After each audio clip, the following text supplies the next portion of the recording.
প্রথম প্রশ্ন, অস্ট্রেলিয়ার রাজধানীর নাম কি? প্রথম অপশন ক্যানবেরা, দ্বিতীয় অপশন সিডনি, তৃতীয় অপশন মেলবোর্ন, চতুর্থ অপশন তেহরান। সঠিক উত্তরটি হল ক্যানবেরা। পরবর্তী প্রশ্ন, কলকাতায় ফোর্ট উইলিয়াম কলেজটি কবে প্রতিষ্ঠিত হয়?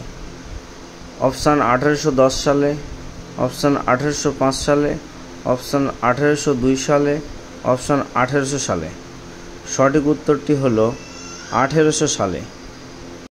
পরবর্তী প্রশ্ন, পৃথিবীতে সবচেয়ে বেশি ডাকঘর আছে কোন দেশে?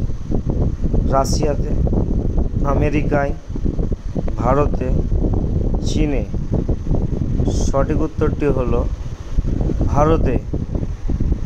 পরবর্তী প্রশ্ন, খড়গপুরে আইআইটি প্রতিষ্ঠা হয় কবে?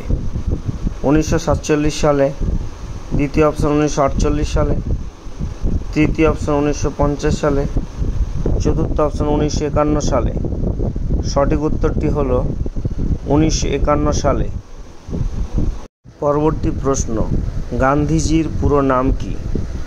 মহাত্মা গান্ধী, দ্বিতীয় অপশন মদন মোহন গান্ধী, তৃতীয় অপশন মোহনদাস করমচাঁদ গান্ধী, চতুর্থ অপশন মোহনলাল গান্ধী।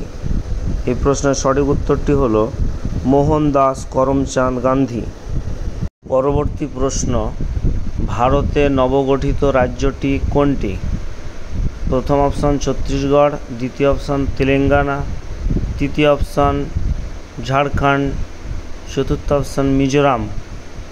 এই প্রশ্নের সঠিক উত্তরটি হল তেলেঙ্গানা। পরবর্তী প্রশ্ন, ভারত ছাড়ো আন্দোলন কত সালে শুরু হয়? প্রথম অপশান 1939 সালে, দ্বিতীয় অপশান 1941 সালে, তৃতীয় অপশান 1945 সালে, চতুর্থ অপশান 1942 সালে। এই প্রশ্নের সঠিক উত্তরটি হল 1942 সালে। পরবর্তী প্রশ্ন, ভারতের রাষ্ট্রপতিকে শপথ বাক্য পাঠ করান কে? প্রথম অপশান সুপ্রিম কোর্টের বিচারপতি, অপশান হাইকোর্টের বিচারপতি, তৃতীয় অপশান প্রধানমন্ত্রী, চতুর্থ অপশান লোকসভার অধ্যক্ষ। এই প্রশ্নের সঠিক উত্তরটি হল সুপ্রিম কোর্টের বিচারপতি রাষ্ট্রপতিকে শপথ বাক্য পাঠ করান। পরবর্তী প্রশ্ন, মিকি মাউসের স্রষ্টা কে?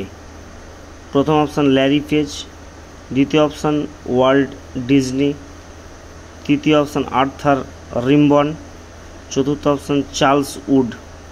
এই প্রশ্নের সঠিক উত্তরটি হল ওয়াল্ট ডিজনি। পরবর্তী প্রশ্ন, ভারতের সবচেয়ে বেশি জনসংখ্যাযুক্ত রাজ্য কোনটি? প্রথম অপশান পশ্চিমবঙ্গ, দ্বিতীয় অপশান পাঞ্জাব, তৃতীয় অপশান উত্তরপ্রদেশ, চতুর্থ অপশান রাজস্থান। এই প্রশ্নের সঠিক উত্তরটি হল উত্তরপ্রদেশ। এই উত্তরপ্রদেশেই রাজ্যটি জনসংখ্যা বহুল এবং সবচেয়ে বেশি জনসংখ্যা দেখা যায় এই রাজ্যে। পরবর্তী প্রশ্ন, অল ইন্ডিয়া রেডিও এর সূচনা হয় কবে? 1934 সালে, দ্বিতীয় অপশন 1936 সালে, তৃতীয় অপশন 1938 সালে, চতুর্থ অপশন 1940 সালে। এই প্রশ্নের সঠিক উত্তরটি হল 1936 সালে। পরবর্তী প্রশ্ন, বেদ কথার অর্থ কী? প্রথম অপশন জ্ঞান, দ্বিতীয় অপশন পবিত্র, তৃতীয় অপশন শিষ্য, চতুর্থ অপশন নির্ভীক। এই প্রশ্নের সঠিক উত্তরটি হলো জ্ঞান। পরবর্তী প্রশ্ন, রামচরিত গ্রন্থটি রচনা করেছেন কে? প্রথম অপশন তুলসীদাস, দ্বিতীয় অপশন সন্ধ্যাকা নন্দী, তৃতীয় অপশন মালাধর বসু, চতুর্থ অপশন বল্লাল সেন। এই প্রশ্নের সঠিক উত্তরটি হল সন্ধ্যাকর নন্দী। পরবর্তী প্রশ্ন, অখিলচন্দ্র নিয়োগী যে ছদ্মনামটি ব্যবহার করেছেন, প্রথম অপশন কাফি খা, দ্বিতীয় অপশন নিরপেক্ষ, তৃতীয় অপশন হলো স্বপন বুড়ো, চতুর্থ অপশন যুবনাশ্য।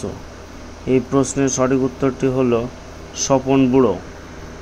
পরবর্তী প্রশ্ন, রক্তক্ষরণ রোগটি হয় ভিটামিন এর অভাবে, অপশন বি ভিটামিন বি এর অভাবে, অপশন ভিটামিন ই এর অভাবে, ভিটামিন কে এর অভাবে।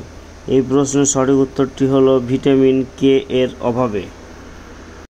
পরবর্তী প্রশ্ন, অগ্নিবীণা কাব্যটি রচনা করেছেন কে? বিমল ঘোষ, জয় গোস্বামী, নজরুল ইসলাম, মধুসূদন দত্ত। এই প্রশ্নের সঠিক উত্তরটি হলো নজরুল ইসলাম।